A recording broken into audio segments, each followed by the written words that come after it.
Mental health care act, mental health care act. तो कल का टॉपिक क्या रह गया था?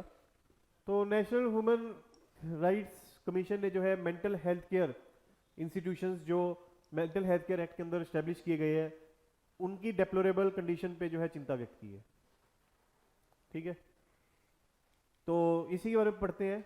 तो पहले तो हम पढ़ते हैं मेंटल हेल्थ केयर एक्ट। ये बेसिकली जो है this act was establish to provide cure और to provide treatment to mentally ill people. ठीक है, ताकि उनको सोसाइटी में रीइंटीग्रेट किया जा सके, एसिमुलेट किया जा सके। ठीक है, और उनके राइट्स को भी रिस्पेक्ट किया जा सके। ठीक है, क्योंकि देखो जस्ट लाइक आपकी फिजिकल हेल्थ डिस्टर्ब हो सकती है, you can be physically ill, similarly आप मेंटली भी इल हो सकते हो।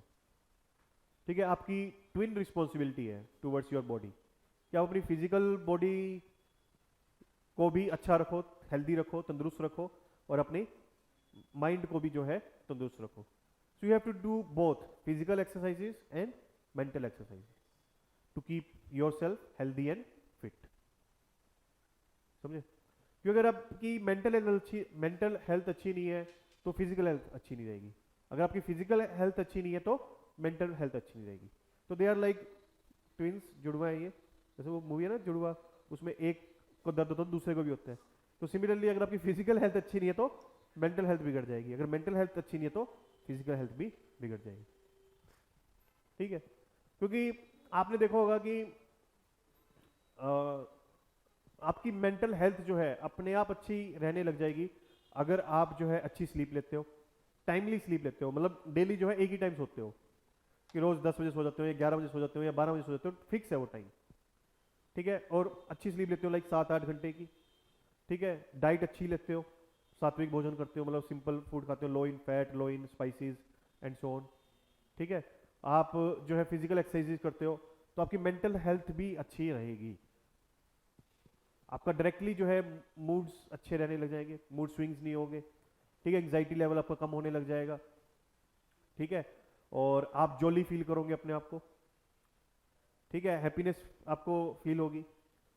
और अगर आप जो है जंक फूड खाते हो बहुत ज़्यादा, आपके स्लीप टाइमिंग्स जो है इरेगुलर है, कोई फिजिकल एक्सरसाइज नहीं करते, घर से बाहर भी नहीं निकलते, एक ही कमरे में पड़े हो सुबह से लेकर शाम तक, तो देखना आपकी मेंटल हेल्थ भी जो है खराब होने लगेगी। You will feel depressed, you will feel anxious, जो है सोशली आप इरिटेबल हो जाओगे। ठीक है, मूड स्विंग्स बहुत ज़्यादा होंगे एंड सो ऑन।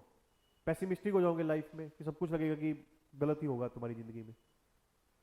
और इसका रिवर्स भी है कि अगर आपकी मेंटल हेल्थ सही है तो फिजिकल हेल्थ भी खराब होगी। एग्जाम्पल के तौर पे जब कोई पर्सन स्ट्रेस में होता है, एंग्जाइटी में होता है, तो एसिडिटी फील करता है अपने पेट में, गैस बन जाती है उसके पेट में, आपने देखा होगा।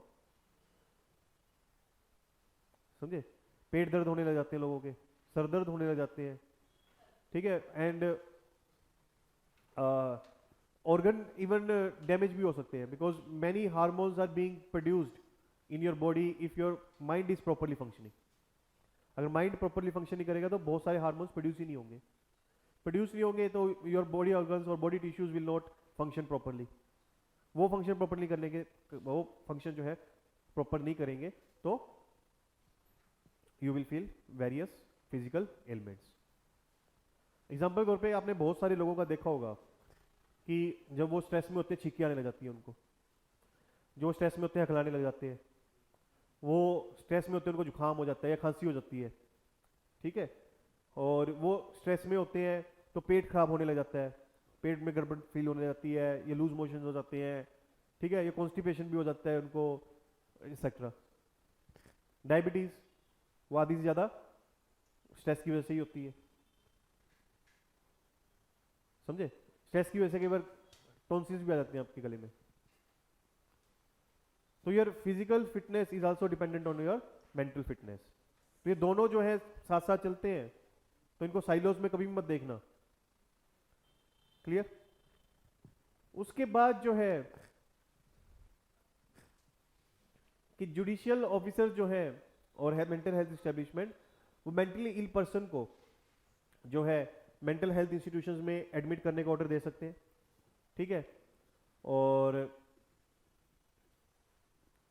ये जो मेंटल हेल्थ केयर एक्ट है जो हमने 2017 में पास किया, इसकी खासियत क्या है कि जो पहले एक कॉलोनियल एरा एक्ट था, इंडियन लुनेंसी एक्ट ऑफ 1912, वो इस वैल्यू पे बेस्ड था कि mentally ill people are source of nuisance for the society, they could act as criminal also for the society. तो इसीलिए उनको आइसोलेट करो, उनको सेपरेट करो, उनको एक्सक्लूड करो, उनको जो है मेंटल हेल्थ एस्टेब्लिशमेंट्स में डाल दो, मेंटल हेल्थ केयर इंस्टीट्यूशंस में डाल दो, वहीं पर जो है उनकी संभाल रखी जाएगी, because they consider mentally ill person as source of disturbance for the society. कि जिसको थोड़ा सा भी इंडिकेशन है कि पागल हो गया, इसको अलग से मेंटल हेल्थ केयर इंस्टीट्यूशन में डाल दो। जो इंडिया ने बाद में एक्ट बनाया पोस्ट इंडिपेंडेंस, वो भी इसी पे बेस्ड था, वो भी इसी पे बेस्ड था। 1972 में जो है हमने ये एक्ट बनाया था, नहीं 1987 में मेंटल हेल्थ केयर एक्ट बनाया था। फिर हमने जो है अभी इसको 2017 में रिप्लेस किया है। इसमें हम कह रहे हैं कि मेंटली इल पर्सन को सेपरेट, एक्सक्लूड, आइसोलेट करने की जरूरत नहीं है, उसको हम सोसाइटी में ही रखेंगे।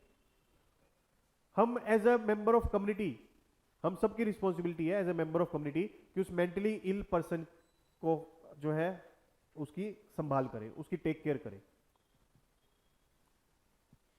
ठीक है, उसको हम अपनी सोसाइटी में ही रखेंगे, समझे। तो ये जो है बेसिकली वैल्यू ऑफ एक्सक्लूजन से वैल्यू ऑफ इंक्लूजन की तरफ जो है हमें शिफ्ट कर रही है, जो 2017 में हमने एक्ट बनाया। It has change the approach from exclusionary approach to inclusionary approach, ठीक है, क्लियर। तो ये मेंटल हेल्थ एक्ट 2017 क्या कहता है कि तो मेंटल इलनेस को जो है डिफाइन करता है कि थिंकिंग में जो है डिसऑर्डर आ जाते हैं, mood, perception, memory, orientation, judgment, behaviour etcetera, ठीक है। और उसमें जो है जो पेशेंट्स हैं मेंटली इल के, उनको राइट है कि वो रिहेबिलिटेशन सर्विस ले, चाहे वो हॉस्पिटल में ले, कम्युनिटी में ले, घर पे ले, शेल्टर्ड होम्स में ले, ठीक है, एक्सेट्रा। तो ऐसा नहीं है, पहले सिर्फ एक ही सिंगुलर अप्रोच थी कि उनको मेंटल हेल्थ एस्टेब्लिशमेंट में डाल दो, यानी शेल्टर होम्स में डाल दो बस। अब हम कह रहे हैं कि हॉस्पिटल में थोड़ा बहुत इलाज हो गया उसको घर ले आओ, या घर में इलाज संभव है तो घर में ही करो, या कम्युनिटी हॉल्स हैं या कम्युनिटी होम्स हैं जिसमें समाज के लोग ही उसको मैनेज कर रहे हैं, उसमें डाल दो कि समाज के लोग, उसके family members, relatives, near dear ones, friends, सब जो है उसका ख्याल रखेंगे, ठीक है। फिर या फिर एनजीओज में डाल दो, एनजीओज के शेल्टर होम्स में डाल दो, या फिर जो सरकारी शेल्टर होम्स हैं उसमें डाल दो। तो जहां पे उस पर्सन का बेस्ट इलाज हो सकता है वहां पे डालो, ठीक है। और उसके बाद research on mental with person with mental illness पे भी रेगुलेट करती है। जैसे वो है ना मुन्ना भाई, वो आनंद सर है ना, अब वो मेंटली इल पर्सन था, इजंट इट। तो उसको कैसे भी डील किया जा रहा है कि सब्जेक्ट की आंखें बंद नहीं होती, सब्जेक्ट कुछ बोल नहीं सकता। तो ये जो रिसर्च हो रही है मेंटली इल पर्सन पे, that should also be done with compassionate approach, with utmost sensitivity, with utmost kindness towards them। तो इसलिए उनके ऊपर भी जो है रिसर्च रेगुलेट की जा रही है, ठीक है। और न्यूरोलॉजिकल जो ट्रीटमेंट्स है उसको भी रेगुलेट किया जा रहा है कि मेंटली इल पर्सन को इलाज करने के लिए कुछ भी इलाज जो है दे दो उनको। सबसे कॉमन इलाज क्या है, इलेक्ट्रिक वायर की लगा दो, है ना, कि करंट लगा दो वो ठीक हो जाएगा, पता नहीं कि दिमाग में सर्किट फ्यूज हो गया था वो दोबारा से सेट हो जाएगा, इसीलिए जो है करंट लगा रहे हैं उसको, समझे। उसके बाद जो है उनको काफी सारे राइट्स दिए गए हैं कि एडवांस डायरेक्टिव की, मतलब कि मेंटली इल पर्सन चूज कर सकता है कि वो कौन सा ट्रीटमेंट चाहता है अपने लिए। ये नहीं कि उसको फोर्सफुली जो है आप एक टॉर्चरस ट्रीटमेंट दे दो, उसको जबरन जो है करंट लगाया जा रहा है, कोई बंदा ठीक भी है उसको करंट लगा के पागल कर दिया, ठीक है। उसको हेल्थ केयर सर्विस एक्सेस हो, फ्री ऑफ कॉस्ट एक्सेस हो, कम्युनिटी में रहने का जो है उसको हक मिले, उसको जो है राइट टू प्रोटेक्शन मिले from cruel, inhuman, degrading treatment से, इक्वालिटी मिले, इंफॉर्मेशन मिले, लीगल एड मिले अगर उसके खिलाफ जो है आर्बिट्रली कोई एक्शन लिया जा रहा है, समझे। क्योंकि this mentally ill person can also live in society. हम सोचते हैं कि किसी का थोड़ा सा दिमाग खराब है उसको पागल खाने भेज दो, isn't it? बहुत सारे लोग भेज देते हैं, घर में कोई पागल हो जाता है उसको क्या भेज देते हैं, मेंटल हेल्थ केयर होम भेज देते हैं। वो ना हो, क्योंकि एज अ सोसाइटी हमारी ही रिस्पॉन्सिबिलिटी है कि हम में से किसी को कोई परेशानी है तो हम उसकी हेल्प करें। जब आपको कोई फिजिकल प्रॉब्लम होती है या इकोनॉमिक प्रॉब्लम होती है, या तो सोसाइटी आपको हेल्प करती है ना। तो जब किसी को मेंटल प्रॉब्लम हुई है तो हम उसको क्यों एक्सक्लूड कर रहे हैं कि बस तेरे लिए पागल खाना ही है, वहीं जाकर रहे, इजंट इट? अब आप कहोगे सर हर पागल तो ये कहता है कि वो पागल नहीं है तो फिर उसको कैसे जो है खुला छोड़ दे, क्या पता क्या हार्म पहुंचा दे किसी को। देखो आप उसकी मनोदशा समझो, मानसिक स्थिति समझो, उसकी मेंटल कंडीशन समझो। अननेसेसरली कोई किसी को नुकसान नहीं पहुंचाता। जब उसको प्रोवोक किया जाता है, जब उसको जो है इंसाइट किया जाता है, जब उसको जो है परेशान किया जाता है, तभी वो कोई जो है आपको नुकसान पहुंचाएगा, अदरवाइज कोई नहीं पहुंचाता। कई घरों में आपने देखा भी होगा कि कई बार कोई बच्चा जो है थोड़ा मेंटली पैदा हो जाता है या बाद में हो जाता है, कई बार कोई बिल्डिंग से गिर जाता है, किसी को कई बार करंट लग जाता है बचपन में, वो जो है अपनी सेंस खो देता है। तो कई परिवार तो मेंटली हेल्थ केयर इंस्टीट्यूट्स में भेज देते हैं, कई जो है उसको अपने साथ ही रखते हैं। तो वो क्या आपको नुकसान पहुंचा रहे होते हैं? नहीं, बस उनको समझने की जरूरत होती है। हम क्या है कि जो हमारे जैसे हैं उन्हीं के साथ डील करना चाहते हैं हम। हमसे कोई थोड़ा सा डिफरेंट हो जाए, we will not able to deal with them.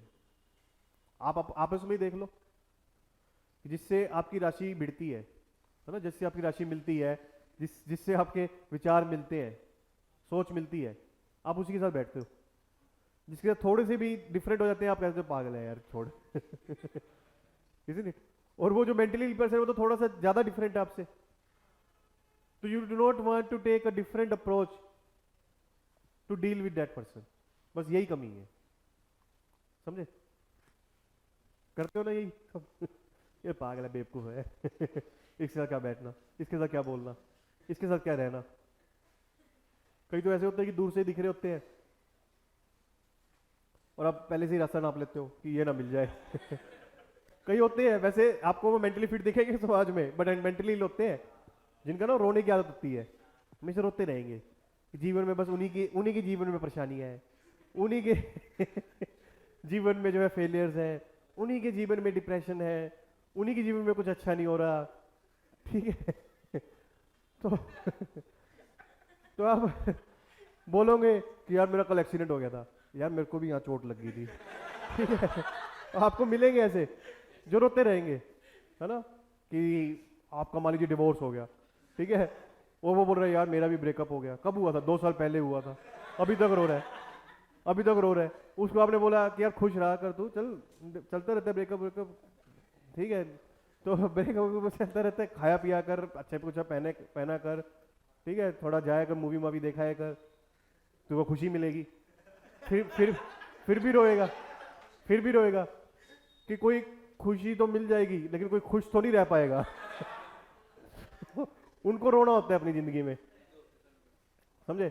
उनका प्री क्लियर हो जाए तब भी रोना है, ना हो तो फिर तो बहुत ज्यादा रोना है मेंस क्लियर हो जाए, इंटरव्यू क्लियर हो जाए, सिलेक्शन हो जाए, फिर भी रोना है कि यार आईपीएस नहीं मिला, आईपीएस मिल गया तो आईएएस नहीं मिला, कार्डर नहीं मिला, कार्डर मिला तो फेवरेट पोस्टिंग नहीं मिली, एंड सो ऑन। उनके रोने की जो है आदत नहीं जाती, तो ऐसे रोने वाले लोगों से दूर रहा करो, समझे?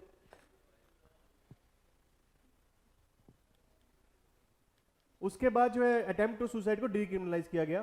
कहने का मतलब ये है कि पहले क्या था कि कोई सुसाइड करता है तो उसको जो है क्रिमिनल एक्ट माना जाता था कि तू अपनी ही जान लेना चाह रहा था, यानी तू अपना ही मर्डर करने जा रहा था, तो इसलिए you are being put behind the bars. Because ये माना जाता था कि कोई सुसाइड ना करे इसलिए पनिशमेंट प्रिस्क्राइब की गई, अदरवाइज अगर पनिशमेंट प्रिस्क्राइब नहीं करेंगे तो सभी सुसाइड कर लेंगे। लेकिन ये सोच गलत थी, क्योंकि पहले ही सुसाइड के बारे में कहा जाता है ना कि सुसाइड का इनविजिबल मर्डरर होता है, there is a invisible murderer behind every suicide, ठीक है? वो इनविजिबल मर्डरर कौन है? सोसाइटी, जिसने उसको इतना परेशान प्रताड़ित कर दिया, उसको लैंडिंग सपोर्ट हैंड नहीं दिया, जिसकी वजह से जो है उसने अपनी ही जान ले दी। तो इंस्टेड कि हम उसकी हेल्प करें, जिसकी जो मतलब सुसाइड का अटेम्प्ट किया और बच गया, इंस्टेड कि हम उसको हेल्प करें, उसको रिहेबिलिटेट करें, हम उसको जेल के पीछे डाल दें। वो जेल में जाने के बाद यही पछता रहा होगा कि मेरा क्यों सुसाइड अटेम्प्ट फेल हुआ। Isn't it? समझाइए कि वो सुसाइड कर रहा था, बेहोश हो गया, बच गया, आंखें खोली, दिखा जेल है, ठीक है, उसको लग रहा है कि क्या यही स्वर्ग है।